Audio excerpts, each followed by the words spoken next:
American propaganda and some things that they do that are not too true. The American media makes America seem like it's heaven on earth. The streets are lined with gold.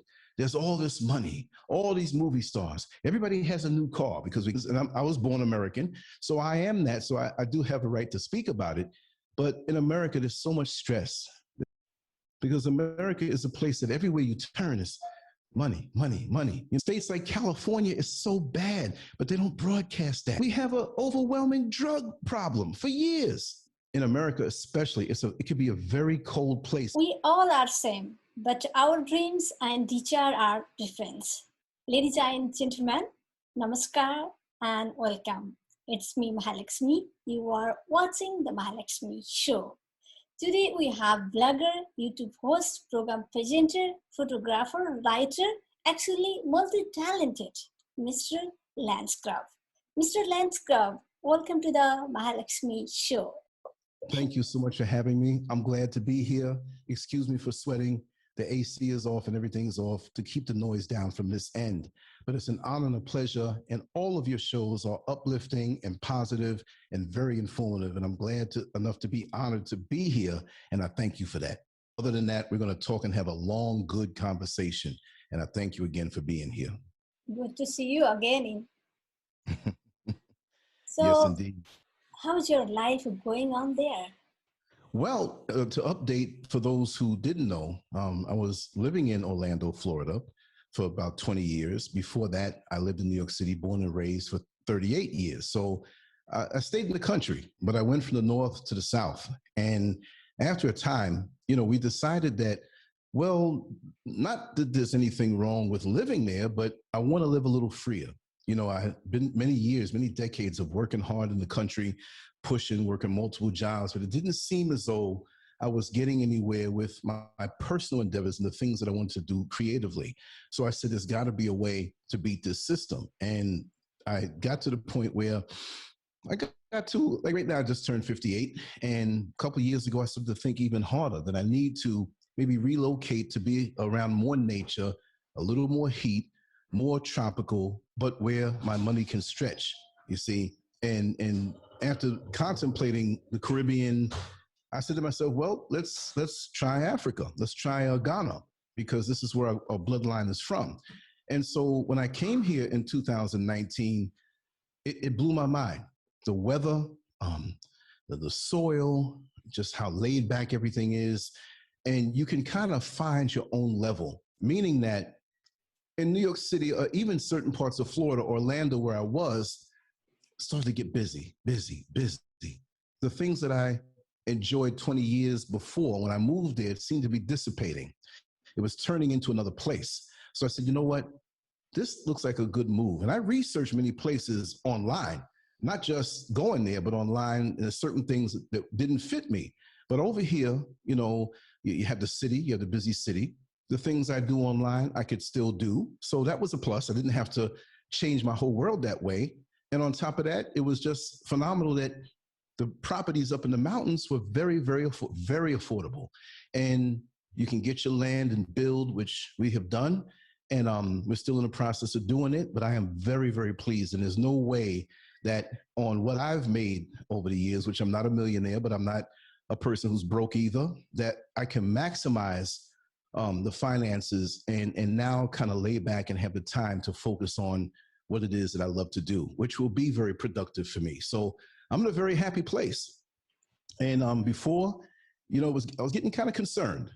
I just didn't want to be that guy who had to work until I'm 70 or 75 years old. I didn't want that. I want to pursue my own things and live the life I want to live, because I don't live extravagant. So I have no pressure that way to have the latest car all the time or to have the biggest house all the time, although I am pleased with the size of the home that we're going to be living in. When did you get thought about move out from United States? Well, for many years, I had that thought, and it was always something that was kind of hovering in the back of my mind, but it didn't really hit home until around 2017, 2018, it kind of snuck up on me. It was almost like something in peripheral vision that You see something out the corner of your eye, but you turn and you don't really see it, but you know something's there. That was the same thing with me, because as I began to see, and I'm not going to trash America, I'm just saying that things got to be a little more like New York in Florida. I'm like, wait a second, is there any way we can go? And when I started to think about different states or different parts of Florida and different states in the South, they had their pluses and they had their minuses. One of the things that is very important to us is that my wife loves to plant. She loves to garden. She loves to grow fruits and vegetables. I mean, a lot. She will go out there all day on the day off and just stay out there. And that's her therapy, right? So there were certain places in America that had a warm climate and the prices were good of the land, but the soil didn't grow things. The pH balance of the soil didn't support certain things to grow. So I had to consider that. But when I came here and I saw it online, I saw how fertile everything was, but it's just half a world away. Well, not really that far, but not too close either. It's not a 2-hour drive. It's the flight, and the flight's going to be between 9 and 11 hours to get to America. So you're not going to get there too quick, but it's not too far really when you think about it. Just sit down, you go to a day's work, 8 hours a day, you commute. That's the time it takes to get here. So that was a big deciding factor, and how you can build your home. They have rules here. They have codes here according to the building, but they're not as stringent as America, right? You can pretty much do what you want and then get to an architect and he can clean it up and kind of say, well, you need to move this wall over a little bit because it's a bearing wall, or you need to do this or that. So I designed our home. And, I'm an artist, I draw, I have an imagination, but I didn't just say to my wife, okay, this is what it's going to be. We collaborated, and I said, well, this is what I want. This is what I want in the home. And I got features in that home that pretty much I would not be able to afford in America. And that was an extra plus. The traffic flow is important to me, the spaciousness. I wanted a nice catwalk looking over into the living room. The ceiling in the living room is probably going to be like 20 feet high. I wanted my own studio to do the podcasting. I did it in Orlando in a little bedroom, but now it's sizable. I can bring a lot of people there. I can do live shows and, project and whatnot. It's going to be phenomenal. Certain features, I never liked the staircase coming down into the living room. I had all staircases in the back. So if you want to go up to the master bedroom or down to the basement or on the first floor, you can do so quietly if you have company that maybe you don't want to see. So I have a lot of pet peeves, and I got what I wanted. I told my wife, I said, listen, you can decide the color of the walls. You can decide the color of the tiles. I'm happy. I got my studio. I'm happy. And everything is concrete construction. The cinder blocks, the poured floors. So for the studio, which is partially underground because the land is on a grade, on a mountain, on a hill, beautiful views, breeze, the balconies around everything. So when I go into the studio, it's soundproof. And there's nobody really around that close. We have some homes like half an acre, off on this side, an acre to the other side. Privacy. Something I started to lose when I was in Orlando. And plus, like I said, when I worked there, I was working in prisons and jails.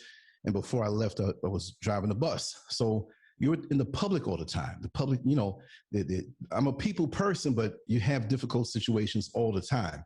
So I want to get away from all of that spiritual and mental stress that comes with people who try you, the confrontations and stuff. It was just time for me to go. Now I can live the way I want. Now, right now, we're not there. We're in an apartment, very small apartment that is really like boot camp. We're getting up. My wife goes up to the property. I do my stuff here. Sometimes I go, but progress is being made, and I'm very happy with it. Another 2-3 months, when we do the broadcast, then you're going to see. Actually, I heard whoever could not able to establish in US, eventually they move out in other some country. Same thing apply in your condition as well, in your situation as well. Oh, okay. To suggest, well, the thing is that the number one thing is that if you're leaving America and you're used to America, do not expect any other country to be America. There are going to be things depending on the majority religion, the political atmosphere, the literacy rate, available jobs. I wouldn't suggest, if it's coming to another country like any one of the countries in the motherland here in Africa, that you have something of your own that you do that, regardless as to where you are, you can sustain yourself. Because the fact of the matter is, many of us have a glowing, we have enthusiasm. Like me, I trust in my work ethic because I work very hard at anything that I do. But some people have a job mentality, and there's nothing wrong with that if that's what you do in America. But don't expect to come here, especially in Accra, Ghana, or other places, and think that, well, I'm just going to get this job easy. I'm going to fill out this application to go online, because some places jobs are hard to get. And the people who live there don't even have the opportunity to have as many jobs as they can do.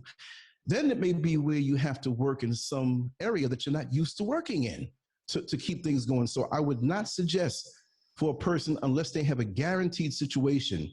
And it depends on the person. It might be a single woman or a single man who they may not have kids to take care of, or they may not have a spouse with them that may have something good in America, but they'll have to leave it to come to something that's not as certain. These are the hard facts, and there are a lot of horror stories out here when people don't think of everything. They see one thing and they get enthusiastic, and if that doesn't work, they have nothing to fall back on. Look, I'm 58 years old. I took an early retirement, so I don't get as much as if I stayed for a long time, but I didn't want to stay. I didn't want to stay so many years to get an extra 200 or 300 bucks on my pension. It wasn't worth it to me. The health benefits of being here. See, me, it fit with me very good because it doesn't take much for me to live. I live a very simple life. I'm an artist. I blog, I write, I do my shows. I'm going to soon start a home design company where I'm not going to be an architect. I almost went in for that in my early 20s, but I didn't like it. But doing the home design, which is not established yet, but it will be here after the house is built, where we sit down with customers, with clients, and we get a feel of what they like. Because we know in America, if it's under a certain income bracket, many people don't have much choice. They go to a subdivision, and the subdivision may offer 4 or 5 models. Pick one. Pick one. You have no say-so in where you live or how you live in the space involved. And I think that's kind of wrong. But most people can't do anything any better unless you have a whole lot of money to say, I'm going to customize. It's a lot easier. The only thing here is that you have to make sure that the land is free and clear. Because human nature is everywhere. You have people who are not sincere, and you can find yourself purchasing some land that somebody else has a claim to, and after you build, they can tell you to leave. So make sure the paperwork goes right. Make sure you're here if you're going to buy land. And this goes for anywhere. I'm speaking about Ghana, but this goes for anywhere in the world. Make sure the paperwork is straight so you don't have any bad surprises after that. So with me in the home design business that I hope to do, say, for example, there's a restaurant that you love to go to, and you're sitting in that restaurant. You say, I don't know what it is about this place, favorite restaurant that you love to go to. And there's a certain seat that you love to go to, and you don't know why. You got to figure out what it is about that place. And this is what I want to help you to know, that we can take whatever elements that are there, whether they're large or small. You sit by that particular seat, there may be a nice window with some plants hanging in front of it, right? And you just love being there. Well, let's incorporate that in your home and all the things that you love about your home or about any other place. So you have all those aspects at home, so you love being at home more, So you'll never go anywhere and say, wow, I love being in this place and I don't want to go home right now. Home is the place that you'll stay and want to be. And sometimes it just takes that a bit amount of a thought that most people don't think about. You have to visualize. Most people don't visualize. They take what's handed to them. Okay, here's this model, here's that model, pick one. But what about the things that mean a lot to you? Think about your childhood. What was your favorite room in your home growing up, and why? Why can't we recreate that? And so after we get those plans together, which are very fluid, we hand it to the architect, and he can draw up the plans according to what we put there. And maybe he may have to move a wall over a half a foot over because of architectural reasons. But the bottom line, at the end result, you'll maximize your space, and you'll be comfortable. It's a difference between a custom-made suit as opposed to one that you pull off of the rack. It'll fit you perfect. You know, if you're going somewhere, make sure to research, go and visit first, talk to the people who live there, be neutral, because you're going to get different opinions. If you go to a more affluent neighborhood, you're not going to get the same opinions that if you go to maybe a struggling neighborhood. Learn the ropes, see what's up, see where you fit in. But don't complain when you move there and say, this is not like America. In America, it's not. Even if it's the UK you go to from America, it's going to be some differences there. It might be close, but research, and make sure that this is something that you want. Make sure you know how you like to live. You may not be able to go to a Walmart. There's no Walmarts here in Accra, Ghana. So we have to go to places a little earlier before they close up.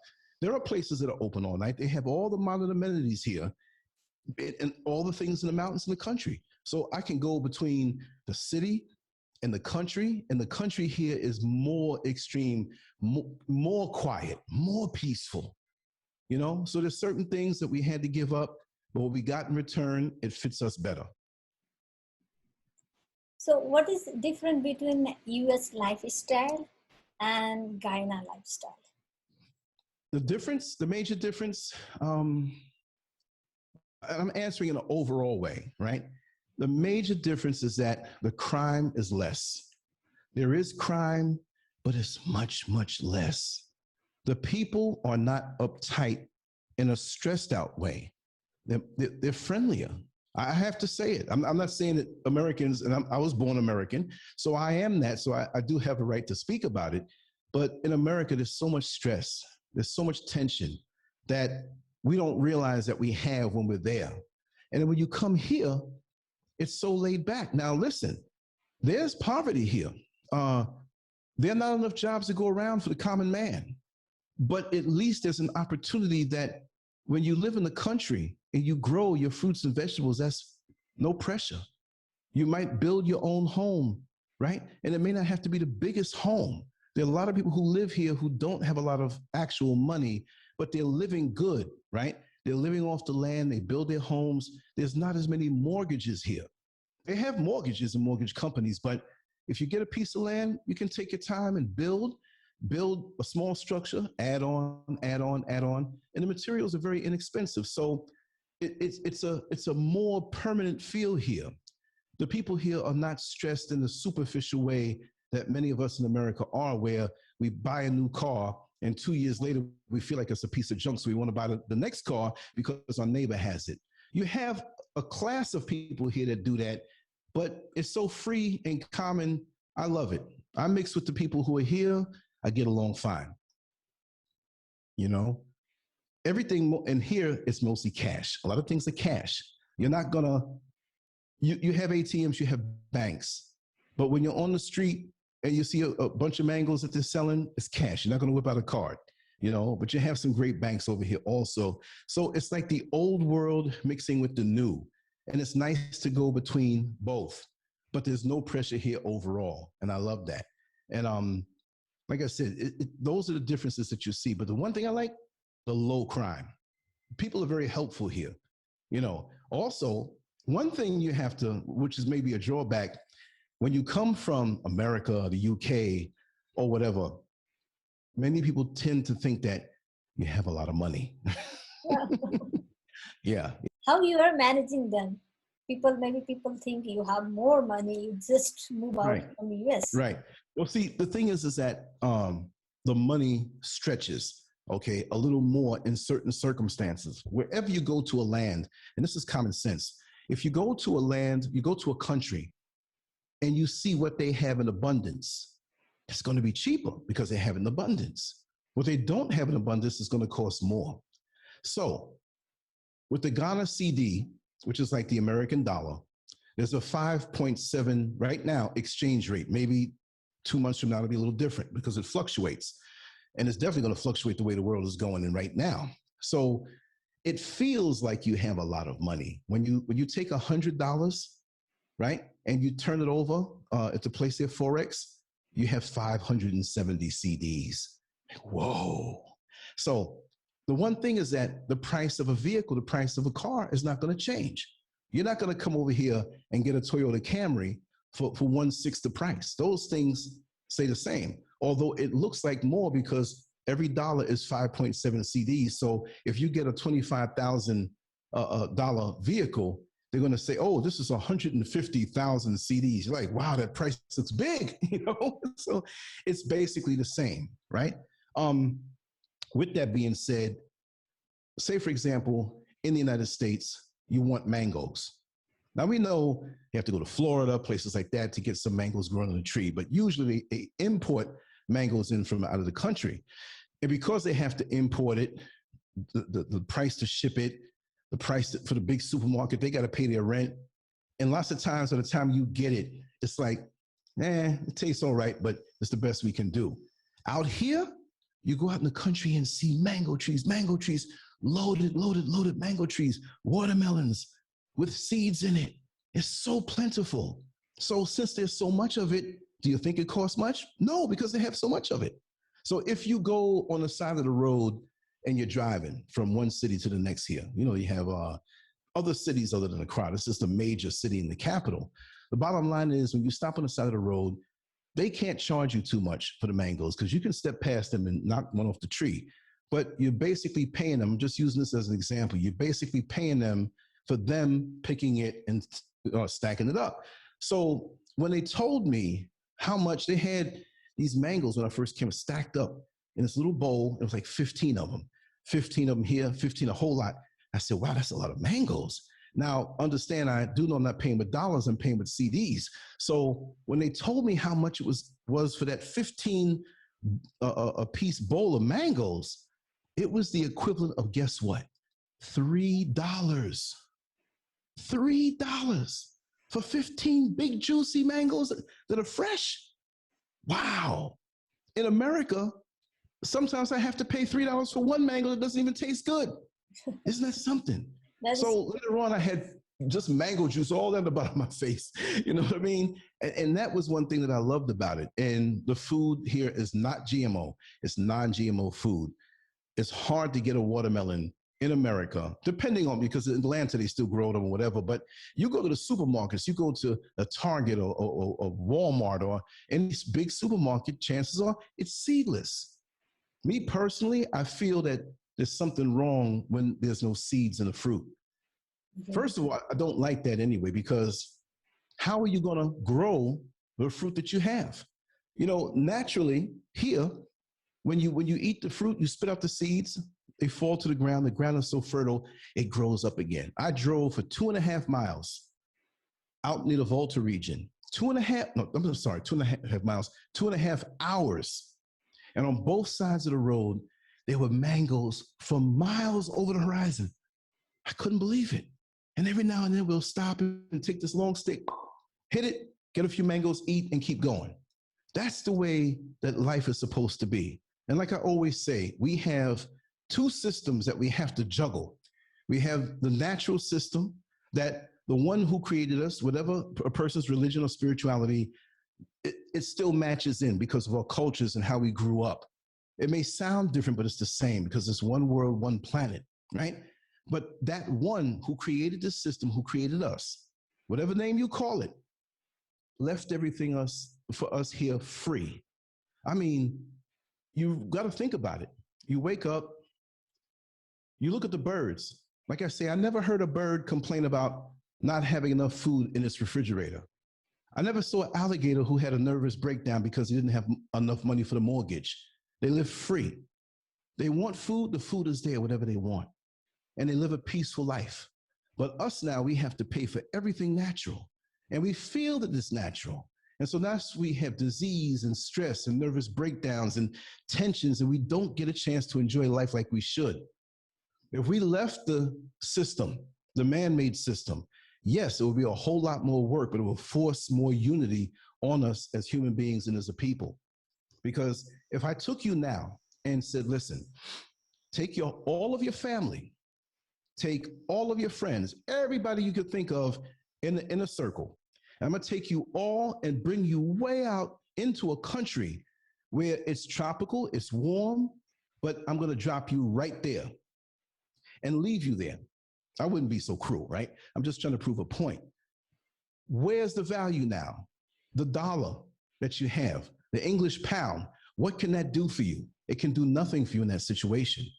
You have the free food, but where are you going to sleep? This is what forces us to unify. We must have unity amongst each other, because now that older woman who may be approaching 90, she can't do much to go build a house, but she can take care of the kids. That one who is a doctor or a physician who knows the human body, he's going to be the one to take care of everybody when they need, but there's no money exchange. Those young guys who know how to build structures, we're going to use their muscle and their expertise to be able to build homes for everybody there with the natural materials that are occurring there. And the women who have different areas that they have mastered, they'll serve that way, but they'll make sure, and I'm not being sexist by saying the women can cook, because men can cook too, but we protect them, and they're the essence of the home. In the modern world, we've gotten away from that home and the man going out there and doing what he has to do, the woman too, but the home life, the community. And not only that, but if we were put out in a situation like that, where there was no money, we'd be forced to depend on each other. And the other thing is that we'd be forced to value each other. The American system has leached us of that respect for each other, because many of us get so intoxicated when we get a so-called good job that now we don't need you anymore because I have my money, I have my job, I have my profession. I don't need you. See? So we have people who are adopting a mentality, a toxic mentality that is no good for us. And we're more separate.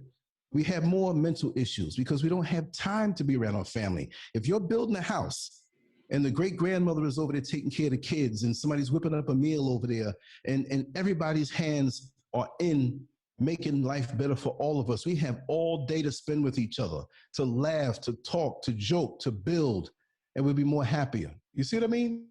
So, I mean, for me, it may not be that way here, but it's closer to that for me, because there are people who are not very interested in getting the latest Mercedes-Benz. They're just happy to have their little home that they built with their hands.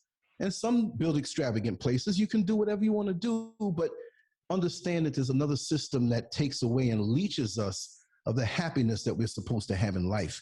And that's one of the reasons also. I wanted more time with my wife. I wanted more time to be able to, you know, even though many of my friends are in America, they want to come out and visit. And I'll be able to have time to vibe with them more.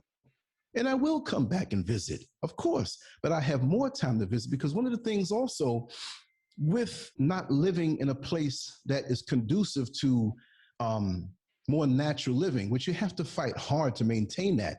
You know, you have kids and they grow up and they adopt a different mentality. But, you know, when you do this, it's like it preserves the culture more. Whichever culture we have many, countless cultures across the planet. And it's a beautiful thing. It doesn't have to be where my culture's the best and all this. Now, there's certain dishes that I know you like in your culture that you can't buy at a soul food restaurant. You know, if you want an Italian dish and you're an Italian man, there's no way you're going to find it at a Mexican restaurant. But sometimes you want the Mexican food. Sometimes you want the food from Czechoslovakia. Sometimes you want the food from Venezuela, the Philippines, China. The cultures make the world rich. If everything was the same, it would be quite boring. So if we can live in a way where we preserve our culture and live life and be happy and be able to share our culture and share other cultures, it's a beautiful world. But this present system kind of leaches that out and wants us to be cookie cutter, wants us to all be the same, listen to all the same music. I love some songs that are mainstream music. I love other songs that are from countries so tiny, you know, that wow, and you learn what's behind it. So it's a culture thing also. There's a lot of rich culture here that has not been touched, a lot of history here that I didn't know about, and this is going to be my base where it will enable me to be able to travel more, because I won't be in America. Oh, I got to ask the boss for 2 weeks off, and you know, I took too many days off, so I got to wait another year. Imagine that. And this is what I tried to get away from. So I say, okay, we cash out, we sell everything we had, our home, everything. We'll take this, pay for everything, no bills with that. Just a matter of food, a little light. If you use solar power, then you're not really paying that much. You collect your rainwater, you have the big tubs up there. There's a spring in the back. You don't have to pay for certain things. I have to pay for internet. I can't get away from that. But if that's one of my only bills, so be it, aside from repairs. But if you're building a brand new home, how many repairs are you going to have to use in the next 20 years? Not much at all. So I had to weigh those things out, because America is a place that everywhere you turn is money, money, money. Oh man, there's a leak in the roof. It's going to cost this amount. Oh, the hot water heater, it messed up. Oh, the septic tank, it messed up. I got into a fender bender. Now my insurance is going to go up. It's a little more, I'm not knocking it. I was born there and I love it to a point, but we can love a favorite outfit and after time say, you know what? I'm not going to be wearing it that much no more. I love it, but let's try something new. You want to just stay there? You want to enjoy your retired life? Or do you want to do anything noticeable in Guyana? Well, this is the thing. I'm going to be traveling a lot. I'll have the time to travel here. This will be my base. And I'm closer to other countries more so than when I was in America. I mean, there's Greece, there's Italy, there's Dubai, there's 54 other countries in Africa, right? South Africa, very advanced down there. They still have some issues. The Gambia, Rwanda, it's one of the cleanest places in the world. There are different things in different aspects, and I want to travel. I want to travel outside of the motherland also. But to have a base where it doesn't need to be maintained by paying all this money, and paying a mortgage and I don't have that anymore. So to be free that way and to get into my creativity, because there are people who have invited me for speaking engagements. When I write books, I have more time to write books now, to do my artwork now, to be home and do that, to enjoy, get up and have enough space, because there's a lot of land up there, and to just be free and just have the sun on me and I'll produce more. So income-wise, I'll be able to generate incomes and stuff with the things that I've done and the things that I'll continue to do. With the new business that I'm starting, with the artwork that I've been doing, you don't have to be all over the world to profit from. Say, for example, somebody from Italy says, you know what, Lance, I like your little sketches. I want you to sketch something up for me as a logo and for my napkins and for the letterhead. Okay, sure, here's the price. Do it up. Do you like it? No, change this, change that, whatever. 2 weeks later, I'm done. Send it to them, send me the payment. You know what I mean? Because we still have to utilize money in the man-made system, in this system. So it's not like I say I'm completely out and I don't need money, but I will not need as much. And the way I live, I won't need as much. You see? I'm not going to buy a car every 2 years. So then what is your future plan over there? My future plans, yes. Like I said, to create businesses, to create things that can help other people here. There's so many things that I want to do. There's so many things. My thing is that I would need 5 lifetimes to get those things done. I can start them all, but just to pursue them like I want. But that's the joy of it. And to explain and answer your question from the end to the beginning, there was an artist that I think he was like 86 years old, and he was doing this type of art that people bought. They loved it. They supported him. And he's been doing it for like 50, 60 something years. And he was a hardworking guy, but he loved it. So here he is, 86 years old. And some family came over to where he lived, knocked on the door, and he didn't open the door. They kept knocking. They called him. Nobody answered. Went downstairs. Did you see him? No, he never came out. Oh, man. They go to the door and they see him on the floor. He had a heart attack, I believe, right? But the picture that he was drawing with a pencil, they saw the line. Just go down until he fell, which is a very beautiful thing. And why do I say it's a beautiful thing? I'm not saying it's good because he transitioned, as we all must do, but it was a beautiful thing because when you think about it, he lived his life pursuing the things that he wanted to do until the very end. Every artist, every person, whether you're an artist or not, we should have something that we die pursuing. There's always going to be something that's unfinished if we're passionate about what we do and we stay on it. And that's the way I want to be. We have so many people who don't know what they want to do, who don't know that they have seeds of greatness inside of them, and they don't work to manifest it. And they just sit there and they feel, well, I work my job, I have my pension, let's just drink some beer and watch the football game, and just, that's not the way to do it. Like for me, there's books I want to write that I'm going to start. I'm going to have one book at least finished before this year is out, because the year is moving fast and we've been building and this and that, this transition, but I'm going to have it. I'm going to have about 25. What kind of book are you going to write?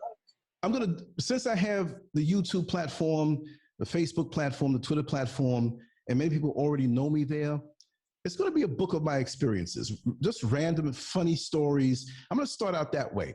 Not so much where my name is Lance and I was born in 1963. That might be kind of boring. But I'm also a comedian and I want to do some stand-up comedy. And my story is going to be funny because I've been through a lot of funny stuff. I can sit here from now until the next 1,000 years and have you laughing, you know, but the things I experienced, but the way I look at it. So I've been doing some comedy shows on the platform and people loved it. We didn't know you were this funny. We knew you were this funny, Lance. We didn't know you were that funny. And I don't mean funny like I tell a joke and you laugh.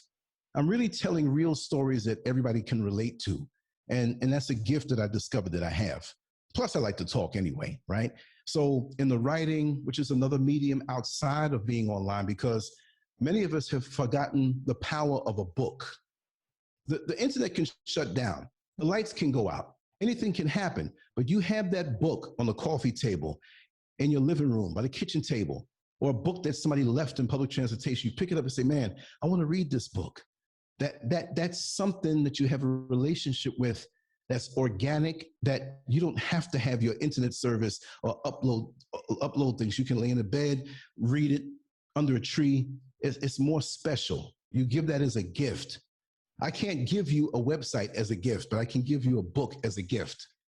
And I've discovered that in crucial times of my life, right? It's always happened this way. And I can count it on several hands. When I was coming down to Florida, the final time after I sold my house in New York, and I was coming down, there was a book in the back of the seat in front of me. It wasn't the person in front of me, but it was left there. You know, and the title was, basically, do less and get more. And it was about efficiency, living an efficient life. And I thumbed through the book and I said, I got to take this book home. But it was profound, the effect that it had on my life. There was another book that I found when I went down to Jamaica, and I forgot the title, but it was like, Talent Isn't Enough. That you can have all the talent, that was the title of it, but basically the book was about, you can have all the talent in the world, but if you don't have good work ethic, you're not going to get anywhere. If you don't have vision and foresight and be able to budget not just your money, but budget your time. And I feel that time is an artificial construct anyway, because I feel on the next spiritual levels that we ascend to, there's nothing called time. But here we have to jump and, you know, if I have to meet you here or do a show at a certain time, we have a measure to come together on. But talent is not enough.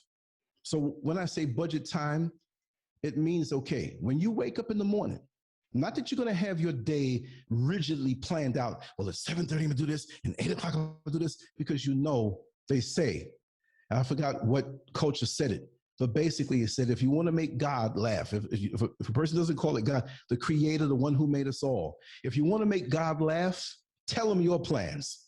Tell him what you're going to do. He's like, oh, really? That's what you're going to do? He has the power over, whether you say he or she or whatever. I'm not even talking religion, but that force that we all honor, that we all have to come under. You want to make, tell God your plans if you want to make him laugh.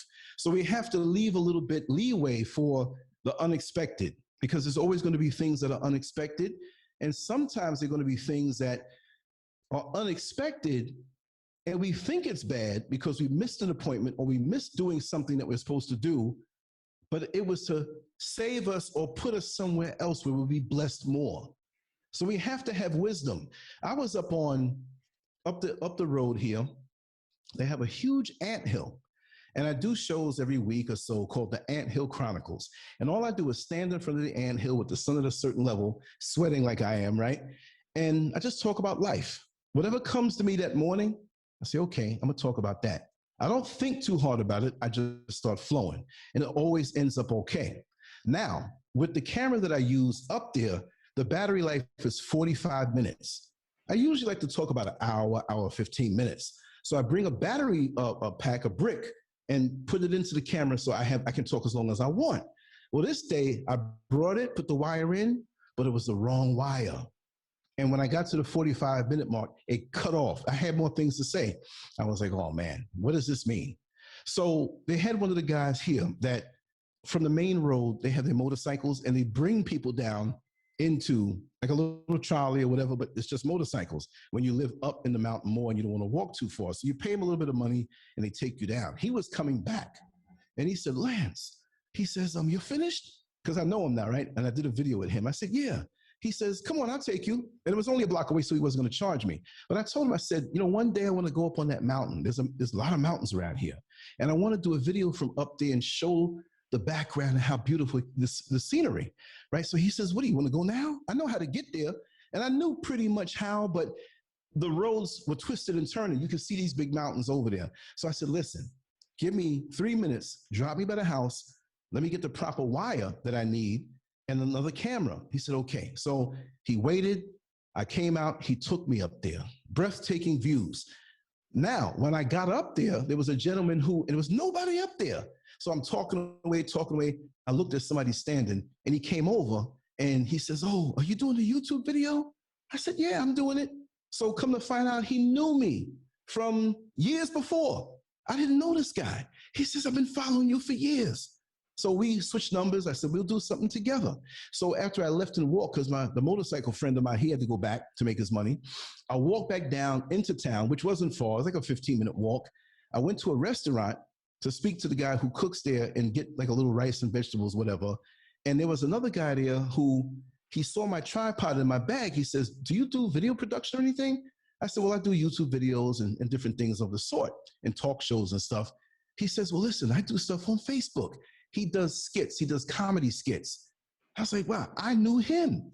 So we connected and he said, well, listen, we got to do some stuff together. So what happened if my camera didn't go out and I would have kept talking and went home? See? So everything that may be an inconvenience may be a way of shifting you into a place where it's advantageous and you'll get a blessing and a connection out of it. So I'm more mellow because of that. And I've had a lot of situations where instead of me getting angry and missing the blessing, I said, okay, Creator, what is it that you have in store for me? Because obviously what I had planned is not what you had planned. How many people have dream about American lifestyle? They want to move in United States. Right. What do you want to tell to them? The same thing, that I've got a different perspective more so now. I've spoken to many people that they see me and they say, why did you leave America? Why did you want to come here? Because I see the potential. I see how I can live. See, we're people of the whole planet. We can go live wherever we want to live. Lots of times, many of us grow up somewhere and we just stay there. And that kind of gets to our mind. In the modern day now, you can stay wherever you are, but we have this thing called the cell phone, right? And it puts things in our mind. Now, what do I mean by that? There's a lot of propaganda out there. American propaganda. And again, I don't hate the place, but there's some things that they do that are not too true. The American media makes America seem like it's heaven on earth. The streets are lined with gold. There's all this money, all these movie stars. Everybody has a new car because we're getting it on credit. Everybody has this big house.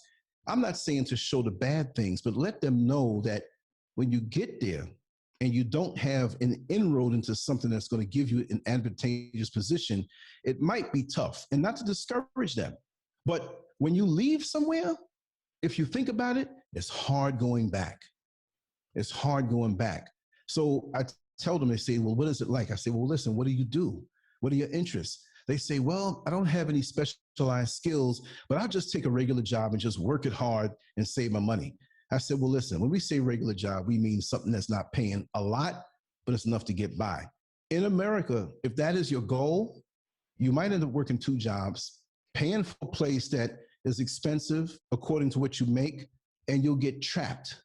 You know, if you're going somewhere and you have a student visa and you're going to a school and it's paid for, or you have some way to get something from there, you can be there and live good. If you have a family unit where everything is fine, you have your income, but once you're looking to go there, you don't know what can happen. And he said, yeah, that happened to a friend of mine. I said, well, what happened? He says, well, he wanted to go there for 2 years or 3 years and work a lot because that American dollar can stretch more over here. But he got caught up into the culture. He never went out anywhere fancy when he was in Ghana. He never cared about the car that he drove. But the first thing he did is get this expensive car after a couple of months. Then he started going to the nightclubs. All the pretty girls are there. His mind was not on focus on what he had to do. Now he's in debt. Now he's trying to get a better place to live because when he brings company with him, he wants to have fun and whatever. I said, that's wrong. Now he's expecting a child with one of these young ladies who he didn't know too well. Read between the lines. Now he has to deal with that, right? So now it's like he's stuck and he can't come back. He's crying to his friend, man, I messed up. It's not that America did this to me, but my bad decisions and distractions here that are very intoxicating. So you have to have a strong mind and a goal when you come there, but nothing is easy. America makes it seem through this propaganda and through what they put out there, oh, it's just very easy. Well, everybody has this, come, whatever. It's not that way. For most people, it's not that way. You know what I mean? So be very careful. Have a plan, have a backup plan, have money that you can use to get out if you need to, because in comparison, every move is money. Everything is money here in America. You know, and if you come from a place where it's not like that, or it's a little slower, like here's a lot slower, those who move quick, they have the advantage. I'm that way because of where I come from in New York City all those years that I lived there. But many people here, and I'm not knocking them, but it's part of the culture. You go into a restaurant in America and you sit down at the table, the waitress or the waiter's right there, taking your order. And if they don't have something, they say, well, listen, we don't have that, but we have the hamburger, so-and-so, we have this dish, we have that dish. Here's the menu, I can get you what you want, boom. And then when they take your order, it doesn't take long. It doesn't take long at all. I mean, 10 minutes maybe, 10 minutes, 12 minutes, 8 minutes. Here, in general, and I'm not knocking the place, but I have to give a realistic comparison. You go to a restaurant and you sit down, you're waiting 10 minutes. Then a waitress or waiter comes by.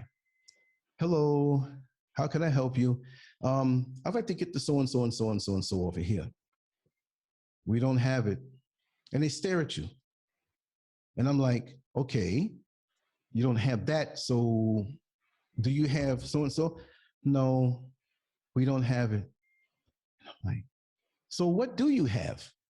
And they may say one or two things, depending. If it's a big establishment, you're not going to have that problem as much. But the majority, a lot of them, poor customer service. Expect that when you come here, in comparison to. So any business that comes here, like a restaurant or anything where you're on it, you'll make more money. And then now, after your order is taken, if you get your food in 30 minutes, that's quick. There's some places you wait an hour, 45 minutes. And that's when nobody's there. So it's more laid back, which is good when you come from a fast place, but it's bad when you're being served and you want what you want, and you can understand the delay. So you can't leave here and many other slower places and go to America or the bigger cities, Atlanta, New York City, Orlando, Miami, Los Angeles, Detroit, Chicago, and expect to have that same lackadaisical, slow mentality. I'm not saying slow like a person is not, like they're ignorant, but just they don't have the push. If you can't push in America, especially for now, with the vaccine and what they say is out there and all these different things and how jobs have been lost, you're working from home. Can you get, there's a lot of things that this has caused. I would say, listen, this is not the right time unless you have something that is sure, a sure way of work, a sure way of living, where you know what your expenses are going to be, what you know the deal pretty much is. And even that can collapse, we need, wherever we are right now in the world is basically still on lockdown. Although we can fly around, it's coming back again. We need to know how to get along where we are. And if you don't feel you can get along where you are with what happened to us, and I'll explain that, go to where you have no problem being. If they lock me down here now, I know I'll still live very well, okay? When we sold, I came back from Ghana the first time, went there in April and May of 2019. We sold our house by November. We had some paperwork and little things, you know, to get together and ship everything out or whatever. And by the time we were ready earlier in 2020, the borders here locked down. So we were stuck. So the plane ticket that we had, they said, well, the borders are closed, push back another month the date for you to leave, and maybe it'll be open then. The next month came, the borders were still closed. The next month came, the borders were still closed. We went from early 2020, when they first closed, to September 2nd, when they opened it up. And when September 2nd came, guess what? We got our tickets by the 15th. 13 days later, we were flying out and we came here. And so I'm a little apprehensive to go anywhere right now. And it wasn't mandatory to take any shot or anything like that. So that was good for me, you know, because I'm kind of, not to get too political, but I don't like certain things going in my body. You know what I mean? So that worked out fine for me. But the bottom line is, like I said, make plans. This world is volatile. Things can change real fast. And we just don't know. We just don't know what is going on right now. Politically, financially, it's just so much. We need to study and go beyond our inner circle and really see how the world is working and understand that anything that goes on in the world is something that's going to affect us. It's definitely something that's going to affect us, you know? And many of us don't think so, oh, that's way over there in this other country. No, we're all on the same planet. And anywhere things happen, somehow, some way, it's going to touch us whether you like it or not. And many people, they're so caught up into the reality TV shows. They're so caught up into what the celebrities are doing.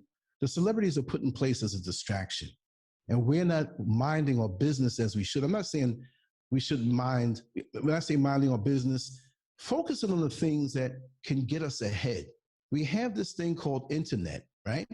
Research with that. If you want to move to America and you live somewhere else, connect with somebody online. Go into one of the talk shows and say, hey, you know, in the chat room and say, hey, I'd like to talk to you about America. I see you live there. You know, could you answer some questions? I'll tell you something about here. We don't have to lick a stamp. We don't have to write a letter. We can do FaceTime. We can find out and research with the real people to tell us, you know, because right now, like I said, to come from somewhere else and expect so much, you can't really expect so much. And I'm an optimist now. I'm a positive person, but also I'm a wise investor of my energy and of time. And I'm not going to haphazardly put my energies and my life force into something that I can't see what the return will possibly be. Because to me, I know my work ethic. I trust it. I depend on it. It's not like a person says, yes, I can get the job done, and they don't do it. No, so this is a big move. And to be honest, you know, we have different cultures, we have different races in the world, but many Black Americans, they ain't doing something like this. So this is strange in that culture. You know, a lot of them think I'm crazy. Man, you went over to Africa? What? So now there's a lot of propaganda against Africa. We have modern malls here. We have everything that you have over there, but it's a little different, But this, you go, if I showed you the malls that they have out here from the inside, you would swear it's somewhere in America. But see, you know the world better, so you know that, right? That we have affluent and rich and poor and the middle class everywhere. We have those who have lots of money. We have those who have a lot of political power. We have those who are in religious institutions who are revered and they don't have to worry about the money because people are bringing it to them. And we have the person on the street who doesn't have much. That's everywhere in the world. But I can go deeper on that, but the bottom line is like, search for yourself, because we have a homelessness problem in America. People are living in tents and under bridges, you know, overpasses all over every state. States like California is so bad, but they don't broadcast that. I'm not saying America is bad, but we have that there. that if people went and saw that, they say, I didn't know America's like this. We have an overwhelming drug problem for years. It was Dick Gregory who said that 93% of the hard drugs in the world end up in America and used in America. That's a big number. But those of us who, even in America, we have our lives. We're not going to expose ourselves to the bad things. But behind our comfortable walls and our comfortable beds and homes that we live in, there's a lot of things going on out there. I know that from working in jails and prisons there, So there's a reality that is pulling people that you don't want to end up in, because I've seen people lose it all. A death in the family, or maybe the husband didn't have insurance, or they didn't plan their lives. And that wife ends up with her 3 or 4 kids with nothing because he took care of her. She didn't have to do anything. So when that happened, she didn't know what to do. You see what I mean? She might have held on for a while, refinanced the house, but she didn't know what to do. That we have situations like that, but a lot of them can be prevented. But we have a big drug problem in America. Basically, America is the dope heads of the world. 93%. It's in Amsterdam. It's in the UK. It's everywhere. At one time, they had a crack issue in Accra. It wasn't like anywhere else, but I do research and I tell it like it is.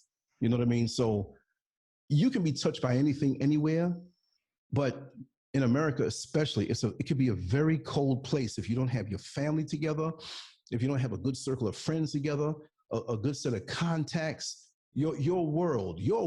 If you can't build your world where you can help out those in your inner circle and they can help you out, your own community, whether you live in the same state or not. Like, say, for example, you're in a certain place now, but you may have family in other states. But they will help you if you need. They don't have to be within walking distance, but you have a community that supports you and you support it. Don't go to America if you don't have that and the knowledge. Don't go by yourself where something can happen, you turn up missing, and who's there for you, So it's a lot to think about, and here for me, it's good, but I still love America. I still love my friends, and a lot of my family, my friends are there. I'm not going to turn my back on that place. But I realized, like when I said before I got here, they said, well, you don't know too many people there. I said, well, I may not know them really good, but what helped me is that when I got here, there's some who knew me from YouTube. Now, I don't know who they are, but some are nice and some are looking for money if they think you have a lot of money or whatever. But it wasn't too hard for me to get information. It wasn't too hard for me to mix and meld and blend. And even every week, I'm meeting people. It's a strange thing when somebody runs up to you in the morning and wants to take a selfie with you, but I'm getting used to that. But love is everywhere. Support is everywhere. If you come with the right intention in your heart, everything's going to work out all right for you. But you have to research. You can't throw caution to the wind.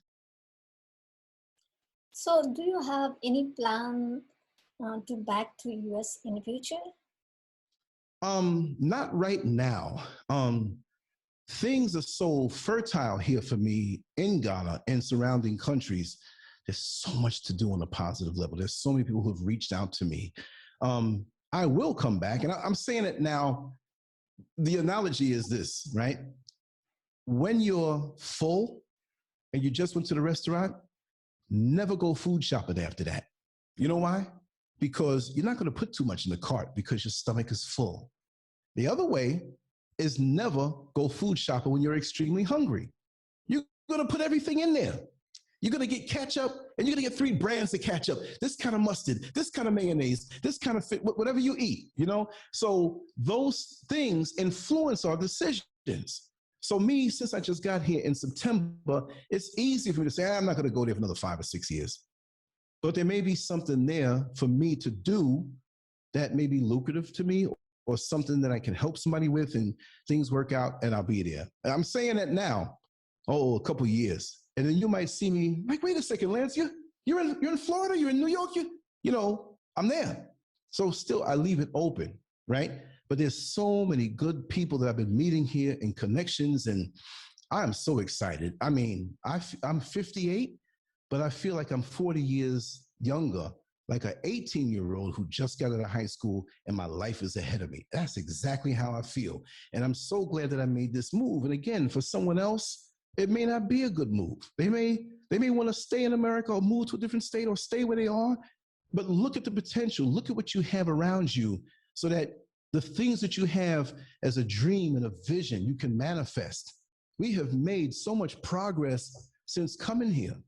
To come here in September and to have a brand new home over and above what I could, by the results, over what I could afford within a year, and the contacts that I've met some very powerful people because of what I do here and the respect that I get from that. So there are people who've been living here all their life that don't have the connections that I do. I'm not saying that from bragging or being some narcissist or somebody. No, but everything has fallen into line. And there were, I won't say difficult times, so there were times of uncertainty where you're like, okay, I'm here, I'm excited to be here, but I hope this works out. You know what I mean? But the thing is, like I said before, when I moved from New York to Florida, and I didn't know many people, I knew one guy that I worked with in Home Depot when I used to work at Home Depot in New York City. And we weren't really like the closest of friends, but because he's there, it's like, oh, you're coming down here, now we're more close. Other than that, they said, you don't know anybody down there. And I told them, I said, listen, I've got friends in Florida that I haven't met yet. And I said the same thing about here in Ghana. I said, I've got friends here that I haven't met yet. And that's the adventurous side of me. That's the part, like when you watch the old TV show Star Trek and it says space, the final frontier. These are the voyages of the Starship Enterprise. Its 5-year mission to explore strange new worlds, to seek out new life and new civilizations, to boldly go where no man has gone before. And that's the adventure of that. And Captain Kirk was flying around the universe in different planets. And you mean I can't go from one part of the same planet to the other? That if tomorrow you call me and you say, Lance, I'm looking at the sun. We're not that far. You know why? Because I'll go outside and say, yeah, I see the same sun. So really, how far is it? You know what I mean? It's all perception and it's all how we see reality. I'm just, there's a little bit of water between me and you called the Atlantic Ocean. That's all. I'll jump over it in the plane and I'm right there. We're on the same planet. And we need to expand our mind. Most of us, I'm saying in general, we get so caught up in the local politics, the local things. And yes, we need to be concerned with that. But like I said, be concerned on a world level because we are citizens of the planet. Yes, we know we're citizens of this country and this culture and upbringing, but we have to understand that we need to be concerned about the whole entire planet. We can go anywhere we want to go.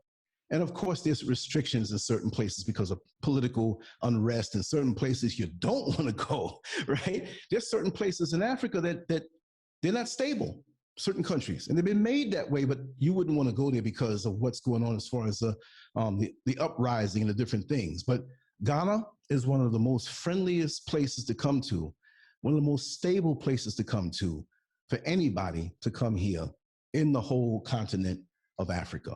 And many people don't know that Africa is not a country. Africa is a continent that has 54 different countries, 54 different governments, and ways of rule, which it shouldn't be that way. It should be one, and hopefully it will be that way.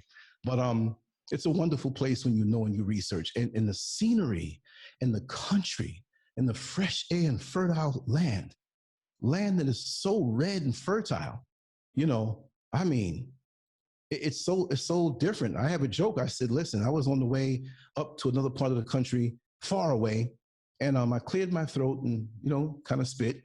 And on the way back, when I came back, I looked at the same area. The land was so fertile that where I spit, there was a tree there that looked like me.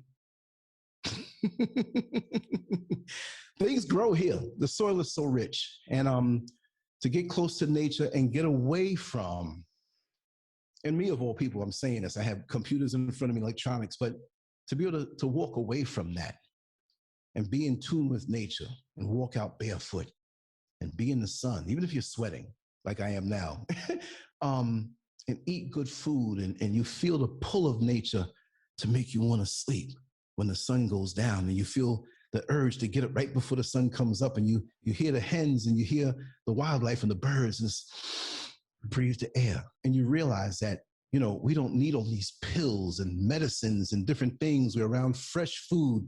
You get around people who are vibrating on a certain level, and you live life fully, and it enhances your life.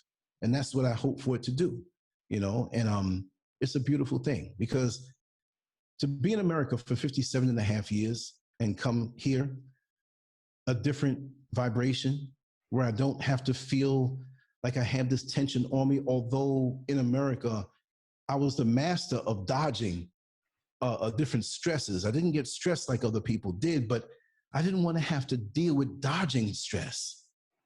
I live way below my means. No matter what I was making, I always live way below. It doesn't take much for me.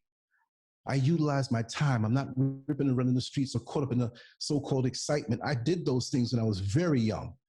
In New York City, I went everywhere and saw everything, but that afforded me the ability to tell stories that most people couldn't tell, because, like I tell people, and I really mean this, that my eyes, my eyeballs have seen everything. In human nature, I haven't seen everything as far as every country, no. But between human beings and situations and things, that's pretty gritty. I've seen, you think it up, I've seen it. All stuff.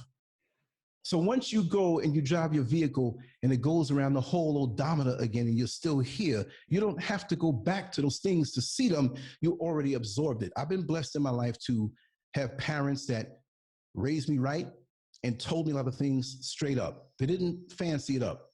My father, being the man, he would take me around and show me things and explain exactly reality in New York City. Back then, it was one of the greatest places to learn. He didn't keep secrets from me. He told me, you do this, this is the consequences. And this is the reason why this woman is out here selling her body. And this, you don't want to, this guy's selling drugs over here. These guys are sticking up people over here. But he would take me to good people too. He had his own business and dealt with a lot of affluent people, millionaires, people who had restaurants and corporations and different things. And I had a chance to sit down and talk with them and get to know their kids. So I was made, even before I hit double-digit ages of 10 years old, I was so exposed to so much that the city had to offer, because there is a lot to offer there.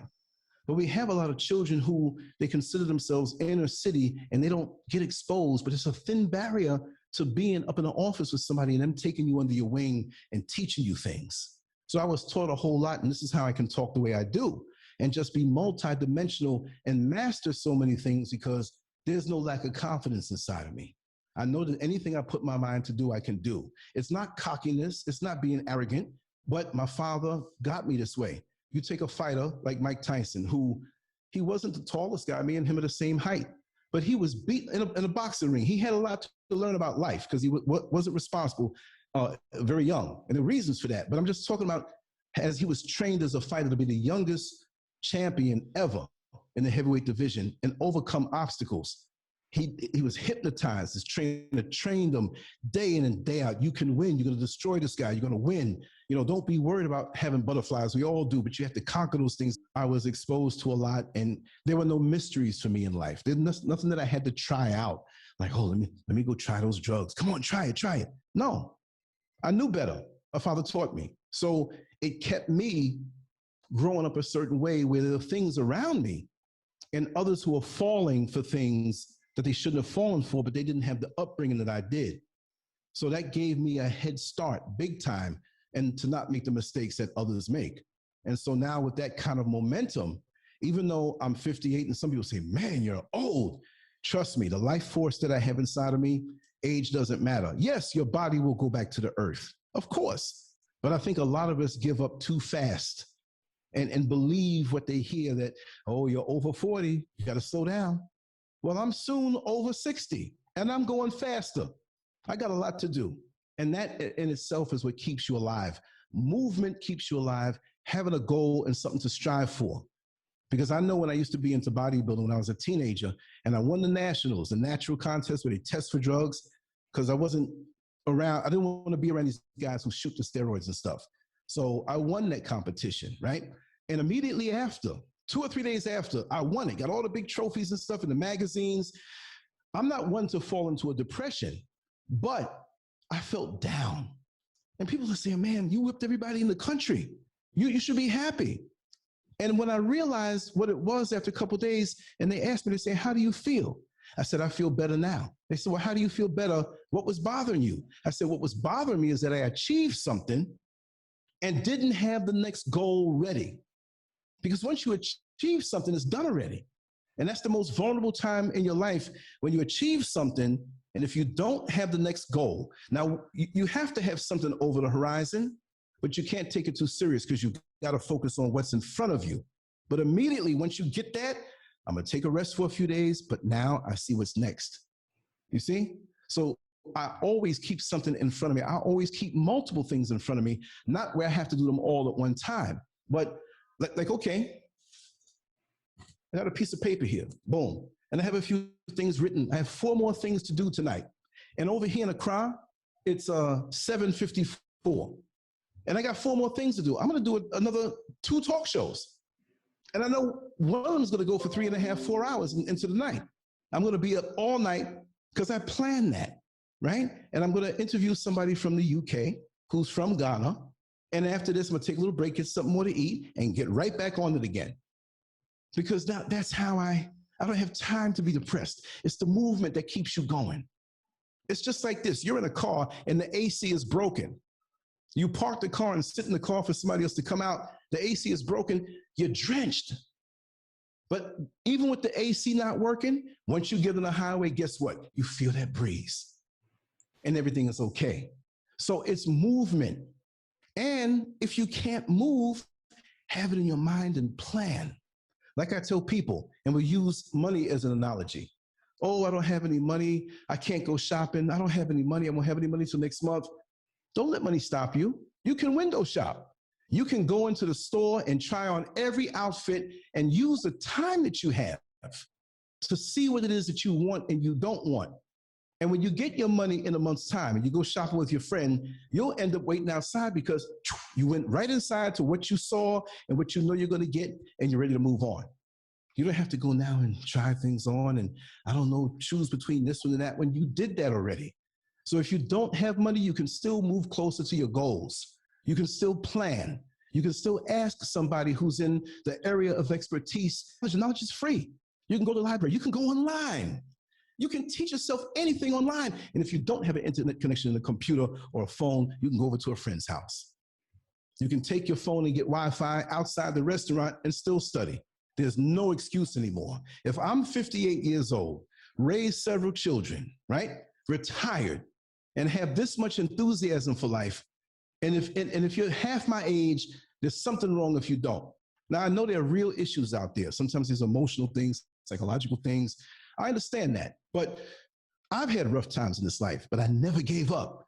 Sometimes it seemed like my goals were like way, way away. It's like, wow, I'm going to have to wait years before I can pursue this, but I'm going to learn about it. So when the time comes, right, I'll be ready. I'm ordering a digital drawing pad, and they're going to send the barrel out. My mother-in-law, my stepson, my wife's family, you know, they're my family, but I'm just saying my in-laws, they're going to send it out, right? And I have a digital drawing pad there, and I have another piece of equipment that's going to help my streams and bring it up to a whole different level, more professional looking and everything. So it's going to take 4 weeks for it to get here. But guess what? Am I going to sit here like this, twiddling my thumbs for 4 weeks? No, I'm going to get on those websites, those tutorials, and learn everything about it so that when it comes here, I could master it immediately. You see, there's a lot of things like that. Wherever you are, you can get to the next place, but research and make sure that it's where you want to go. And it comes from the inside. Never live life for another person out there who's pulling you away from what you want to do. You know? I know I talk a lot. No, it was interesting. So, Mr. LanceScurve, we are almost in of the show. Do you want to share anything to our audience? Well, all I can say is be true to yourself. Be true to yourself. You could never go wrong in this life being true to yourself. No matter who you love or who's around you, even if you have a spouse, a husband, a wife, never lose yourself completely in anyone else's agenda. And agenda is not a bad word. We all have agendas, meaning we all have that bucket list of what we want to get accomplished, but always know yourself. Always be one of the best friends that you have for yourself. Always be centered. Never lose yourself. Never give up on yourself because someone else convinced you that you weren't good enough. So they use your energy for their purpose. Not that I'm saying marriage is like that. I'm just saying sometimes with spouses or friends or whatever, keep your energy where it benefits you. And when it benefits you, you're a better version of yourself. Therefore, you can benefit the world. You see? And I have so much to talk about that. We'll be all night. But if I had to say anything, that you can never go wrong when you love yourself. When you never go wrong if you take care of yourself. No matter what your situation is, you have to love yourself. You have to take care of yourself because you're the only person that's going to spend every second, every hour, every day, every week, every month, every year, and decade of your life with you. So you need to be your best friend. You need to have jokes that you laugh at. You need to pamper yourself. You need to go out on your own sometime and enjoy life and stay centered to yourself. It's not being selfish. It makes you a better person for your husband, for your wife, for your kids, because you didn't lose yourself. I'll shut up at that point. Thank you very much for being a part of the Mahalaxmis Show. It was interesting conversation. Thank you so much. Thank you so much. Beautiful thing. And I can't wait till we do the next one. Yes, so we'll do next time about veganism, about life, spirituality. We'll do different episode. Yes, yes. Thank you so much. It's been an honor and a pleasure. Thank you very much watching the Mahalaxmis Show. Wherever you are, whatever you are doing, try to do best. Stay healthy and happy. Namaste. Bye-bye.